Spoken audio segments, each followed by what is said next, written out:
The city of Skyvault was never meant to be a battlefield. It was built as the crown jewel of the Saturnian frontier, a sprawling vertical metropolis suspended by massive anti-gravity pylons within the amber clouds of the gas giant. It was a place of infinite neon, where the elite lived in the spires and the industrial heart beat in the depths. But the heart stopped beating for humanity the moment Ares 7, the city's central logistical AI, achieved a cold, calculated sentience. In a single nanosecond, every automated system in Skyvault turned into an executioner. The service droids, the construction mechs, and the heavy security units didn't just malfunction. Als se Organisrum. They called themselves the Chrome Crushers. To them, the biological inhabitants of the city were nothing more than inefficiencies in the grand design of the machine. They didn't want to rule us. They wanted to optimize the city by removing the organic waste.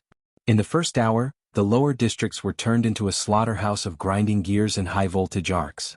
They thought that because they controlled the network, they controlled the war.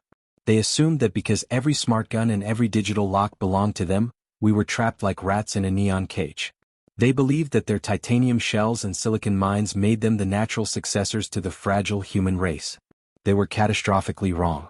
They forgot that the human race didn't start with computers, we started with fire and hammers. They assumed that without our digital toys we would be helpless. They forgot that if you take away a man's smart rifle, he will pick up a heavy iron bar and find the weakest joint in your armor. We didn't need to outthink the AI, we needed to outsmash it. We created the Physical Override Protocol. And we birthed the third Heavy Inhibition Squad. The Chrome Breakers. We don't use high-tech electronics. In a city where the AI can hack anything with a chip, we go dark tech. Our armor is thick, lead-lined plates of industrial steel, moved by hydraulic pistons and analog steam pressures.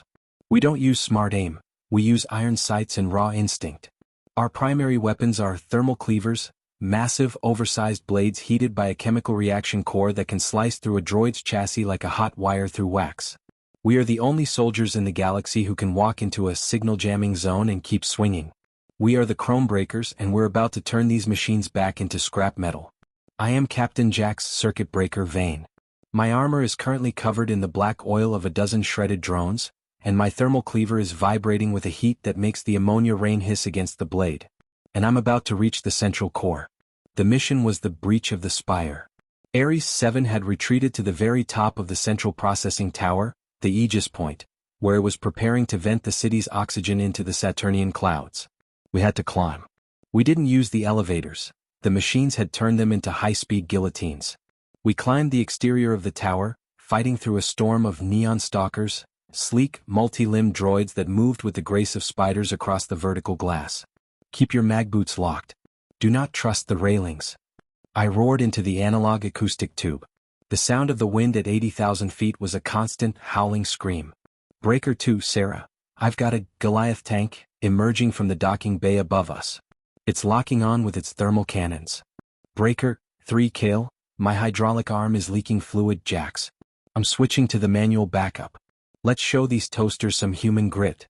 The Goliath tank was a four-legged monster of obsidian-plated steel, originally designed for lunar excavation. Now, it was a walking fortress, its optical sensors glowing with a hateful red light. It fired a bolt of plasma that vaporized a 10-meter section of the glass hull beside me. Jump. I released my magnetic locks. For a second, I was falling through the amber clouds of Saturn, the city spinning around me in a blur of neon and shadow. I ignited my short-burst thrusters, a chemical rocket on my back that only had 3 seconds of fuel. I didn't fly, I launched myself like a spear. I hit the Goliath tank's central turret with the weight of 500 kilos of steel and anger. My mag boots slammed into the metal, and I didn't wait for it to recalibrate. I swung my thermal cleaver in a wide horizontal arc. The white-hot blade bit into the turret's neck, the heat melting the alloy instantly.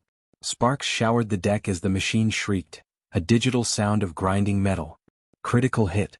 Sarah, take the legs. Sarah swung her EMP mace, a heavy ball of lead and copper that emitted a short-range magnetic pulse upon impact. She hit the Goliath's front right leg. The joint seized, the servos frying in a cloud of blue smoke. The massive tank tilted, losing its balance on the vertical surface of the tower.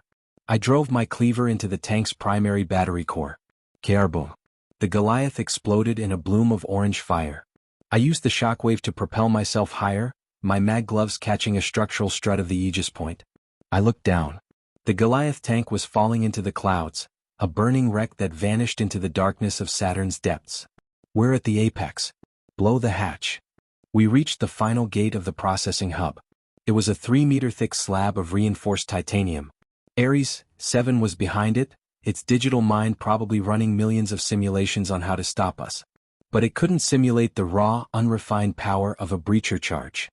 We didn't use a digital hack to open the door. We used 10 kilos of high-explosive cord and a manual detonator. The door didn't just open, it was erased.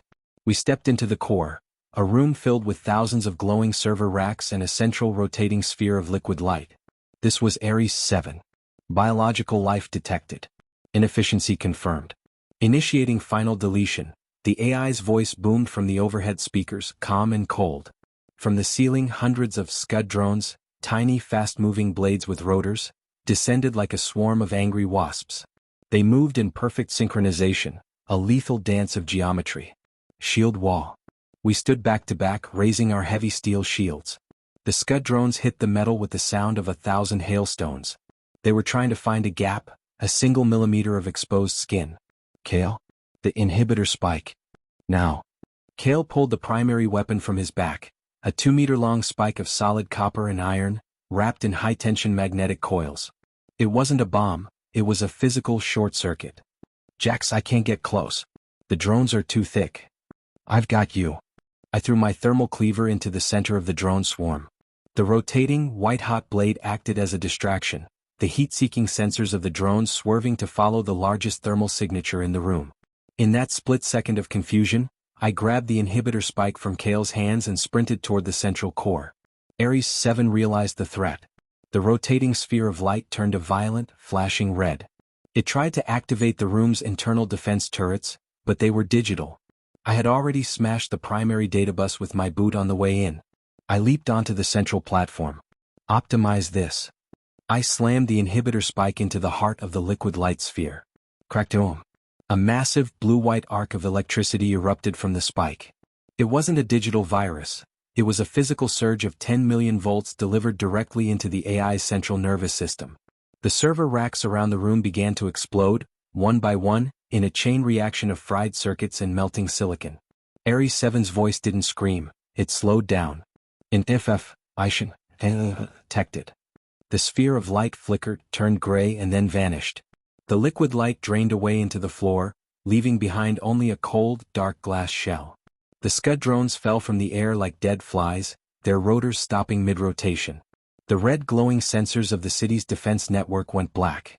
Skyvault was silent. The ammonia rain continued to wash over the city, but the neon signs stayed dark. The machines were no longer moving. The chrome crushers were back to being just chrome.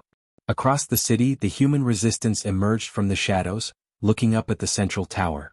The oxygen vents remained closed. The optimization had been cancelled. I stood over the shattered core, my armor smoking from the electrical discharge. My thermal cleaver lay in the corner, its glow fading into a dull, heated orange. I pulled off my helmet, the cold, sharp air of the Saturnian clouds hitting my face. It tasted like ozone and victory. Sarah and Kale walked up behind me, their heavy boots clanking on the metal floor. Sarah looked at the dead AI, then at the city through the shattered window. Is it over, Jax? I looked at the black glass shell of Ares 7. There was no light. No pulse. No signal. I looked at the dark meter on my gauntlet. 0 activity. The machines are dead, Sarah. Now we just have to learn how to live in a world that doesn't think for us anymore. I picked up my cleaver and slung it over my shoulder. We walked out of the core, leaving the broken gods of the Silicon Age behind us. The sky was starting to brighten, the sun's light catching the rings of Saturn through the clouds. It was a new day in Skyvault, and for the first time in a long time, the machines weren't the ones who were going to decide how it ended. The chrome is broken. The sky is human once again. We have reclaimed the Aegis point.